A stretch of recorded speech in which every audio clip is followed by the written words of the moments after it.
आखिर कितना जीना है और क्यों जीना है? क्या मकसद है ज़िंदगी का? आज मैं एक थोड़े 75 प्लस के व्यक्ति से मैंने देखा उनको, एंड वो किसी को कह रहे थे कि आप मेरी लिए प्रे करना भगवान से कि मुझे इस बीमारी से बचाए रखे और मेरा लंबा जीवन हो। तो मैं सोच रही थी कि 75 प्लस एज है इनकी, और इन्हें क्यों जीना है? और एंड देन आई थॉट कि मुझे ये सवाल उनसे नहीं, एक्चुअली अपने आप से पूछना चाहिए, या इनफैक्ट सभी से पूछना चाहिए कि डजेंट मैटर कि एज कितनी है हमारी। आज कोई 80 प्लस 90 प्लस हो जाता है तो हमें लगता है कि यार इनकी ज़िंदगी का क्या रिलेवेंस है, क्या मकसद है, and why they are living, मतलब what is their purpose of life? Are they just counting the days of their life? And मतलब why, what is their purpose? But अगर आज हम देखें तो जो फिर भी उस एज के हैं, लाइक 60 प्लस हैं, 50 प्लस हैं, या 70 प्लस हैं, या 80 प्लस हैं, वो लोग तो फिर भी अपना थोड़ा सा टाइम जो है वो सपोज़ करो कि कुछ अच्छे कार्य में बिताते होंगे। बट जो आज के हमारे यंगस्टर्स हैं,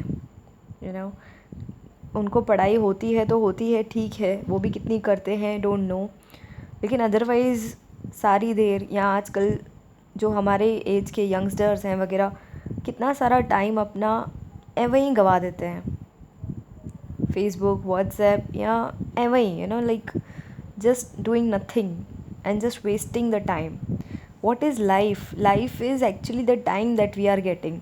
ज़िंदगी और कुछ नहीं है, बल्कि एक समय है जो हमें मिला है। उस समय को हम किस तरह से बिताते हैं वही हमारी ज़िंदगी है, अच्छी ज़िंदगी या बुरी ज़िंदगी। सो आई वॉज थिंकिंग कि what is the purpose of life?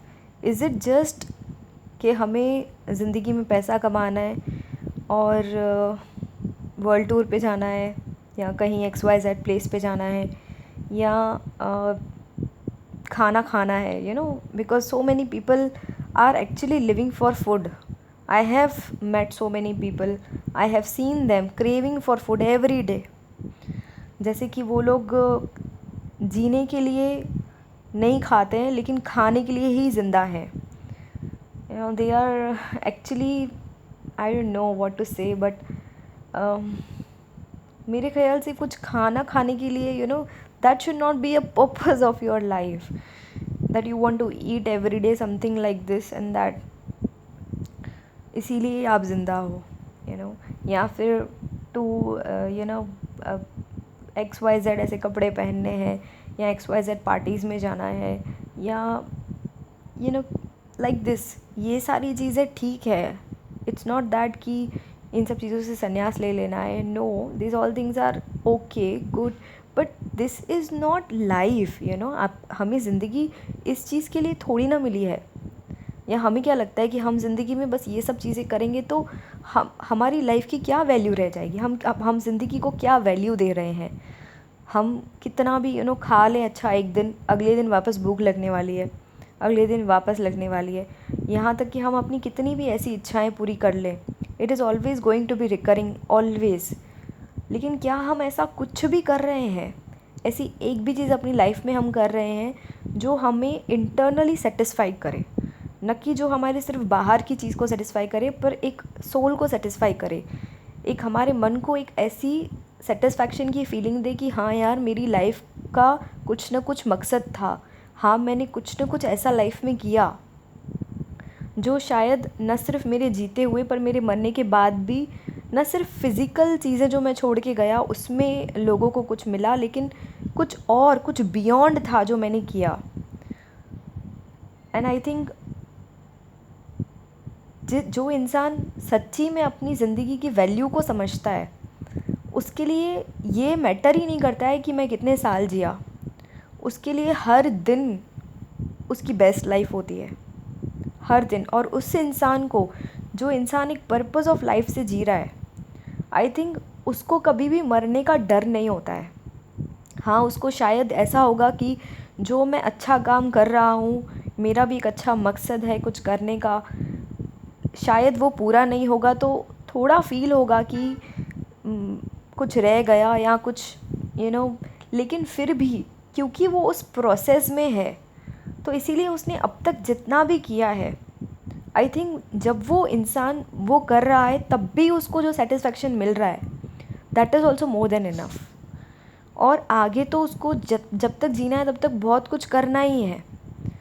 तो ऐसे लोग कभी भी ना अपनी लाइफ के ऊपर बर्डन होते हैं और ना किसी के ऊपर बर्डन होते हैं, और ना ही उन्हें कभी किसी और को ये चीज़ कहनी पड़ती है कि आप मेरे लिए प्रे करना कि भगवान मुझे ज़िंदा रखे। भगवान ज़िंदा क्यों रखेंगे आपको? अगर आपकी ज़िंदगी का कोई मकसद होगा तो वो आपको ज़िंदा रखेंगे ना। और वो भगवान का भी एक काम है इस ज़िंदगी को, दुनिया को परिवर्तन करने का। अगर उन्हें लगेगा कि आप उनके काम के हो तो बोलना थोड़ी पड़ेगा। आज अगर कोई ऑर्गेनाइजेशन में कोई काम करता है तो उस इंसान को कोई कभी नहीं निकालेगा जिसकी ज़रूरत है, जिसके उसके ऊपर डिपेंडेंट है ऑर्गेनाइजेशन के सारे मैनेजमेंट एंड ऑल, या उसका बहुत इम्पोर्टेंट रोल है अगर, तो उसको प्ली थोड़ी ना करना पड़ता है अपने बॉस को कि मुझे मत निकालना। तो चाहे कितने भी ऐसे वैसे सर्कमस्टेंसेस क्यों ना हो, लेकिन फिर भी अगर हम उस बॉस के, उस भगवान के काम के हैं, या हम अपने जीवन में कुछ भी ऐसा कर रहे हैं कि बहुत अच्छा है, तो पहली बात तो ना ही हमें मौत का डर होगा, हमें अपने जीवन के पर्पस की वैल्यू का पता होगा, और दूसरा हमें इस तरह से कुछ बोलने की ज़रूरत नहीं पड़ेगी किसी को कि मेरे लिए कुछ प्रे करना कि मैं ज़िंदा रहूं। इनफैक्ट हमें अपने आप से पूछना होगा कि मुझे ज़िंदा क्यों रहना है, क्यों, I have to live, why, what is the purpose of my living, क्यों एक और दिन मुझे ज़िंदगी ने दिया है, किस मकसद के लिए दिया है? सारा दिन अपना वेस्ट करने के लिए, सारा दिन अपना जो है वो ऐसी टेम्प्ररी चीज़ों के लिए, या फिर कुछ बियॉन्ड करने के लिए? तो ये सवाल हमें अपने आप से ज़रूर पूछना चाहिए, एंड इसका जवाब हम खुद ही अपने आप को दे सकते हैं। और अगर नहीं तो we should find out, because without purpose of life it is like एक शिप है लेकिन उसके अंदर कैप्टन नहीं है, तो वो शिप कहाँ कैसे जाएगी, वी डोंट नो। तो पर्पस ऑफ लाइफ एक शिप होता है, एक शिप का कैप्टन होता है जो चलाता है उस शिप को, कहाँ ले जाना है, कैसे ले जाना है। और फिर अगर वो तूफ़ान वूफ़ान भी आते हैं तो अगर कैप्टन थोड़ा सा इंटेलिजेंट होगा तो वो हर तूफ़ान से भी बाहर निकाल लेगा। तो पर्पस ऑफ लाइफ डिफ़ाइन करना अपनी ज़िंदगी का बहुत ज़रूरी है।